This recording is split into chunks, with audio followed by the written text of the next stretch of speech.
Ça ressemble à une croquette, ça a le goût d'une croquette, mais ce n'est pas une croquette. Ceci est un chromeski. Et cette création, on la doit à un homme, un chef N'est-ce illustre, pas N'est-ce qui pas s'appelle Marc Menot, qui n'est autre que votre papa. Exactement, mon père, tout à fait. Qui a... alors c'est vrai que ça existe, il y a des livres qui prouvent que le chromeski Exactement. existait. Tout cela est tort. Mon père, lui, l'a réadapté, puisque la croquette chromeski du 19e, elle est solide. Là, en l'occurrence, à l'intérieur, c'est liquide. C'est croquant à l'extérieur et c'est liquide à l'intérieur. Exactement, tout à fait. D'accord. L'idée, c'est qu'on peut le faire en salé Et en sucré. et en sucré. à Et comme fait. c'est les fêtes, Et ben, et qu'on a les enfants à la maison, exactement. on s'est dit on va se faire un petit chromeski version pâte à tartiner. Chocolaté. C'est bien pour les enfants, c'est aussi bien pour les grands. Il nous faut Voilà. évidemment de la pâte à tartiner. Ah bah, en donc soi, on a oui. ça. Alors une fois qu'on a Exactement. ça, qu'est-ce qu'on fait? On a de la crème liquide. Liquide. Liquide. Pas du lait, on est d'accord. Pas du lait. On la chauffe, On la chauffe, exactement. on met ça dedans. On met ça dedans, on mélange bien le tout. Hein, qu'on fait bien fondre la pâte à tartiner dans la crème. Très D'accord. important. On va y ajouter des petites noisettes torréfiées ou de l'amande torréfiée, suivant ce que vous avez, pour donner un peu de croquant à la pâte.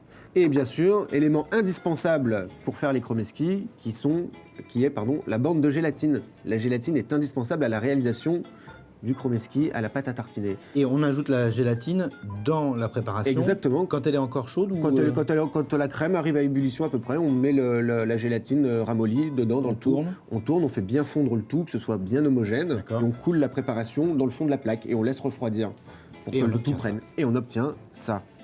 On l'a laissé au froid pendant combien de temps pour qu'il soit bien 24 heures à peu près. 24 Oui, qu'on réserve au frigo, comme ça la gélatine a bien le temps de prendre. Ok. Voilà.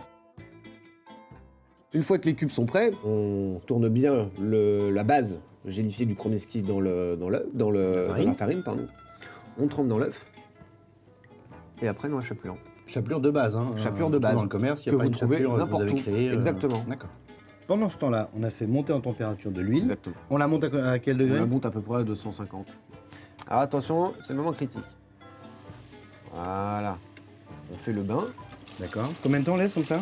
Le temps que la coloration se fasse. Faut pas oublier, bien sûr, de prendre une plaque avec un papier absorbant pour enlever mieux. l'excédent d'huile. Hein.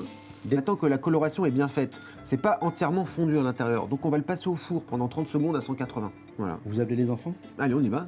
Alors ça, c'est votre part. Merci. Ça, c'est la mienne, si ça vous dérange pas. Ah, mais pas du tout, au contraire. Ouais, très bien. Vous retrouvez évidemment la recette du chromeski à la pâte à tartiner de Pierre Menot sur le site de bfmtv.com, rubrique cuisine. Je vous laisse prendre votre part. Merci beaucoup, Philippe. Ce qui est bien, c'est que ça se mange avec les doigts. C'est ça. Eh oui. Je vous souhaite de bonnes fêtes. Pareillement. Merci pour tous nos petits-enfants qui nous Je vous en regardent. prie. On est ravis de Même pour, demander à maman même de pour faire les ça. grands enfants, Mais nous sommes des grands n'est-ce enfants. pas? Bonne fête. Faut pas croquer. Au revoir.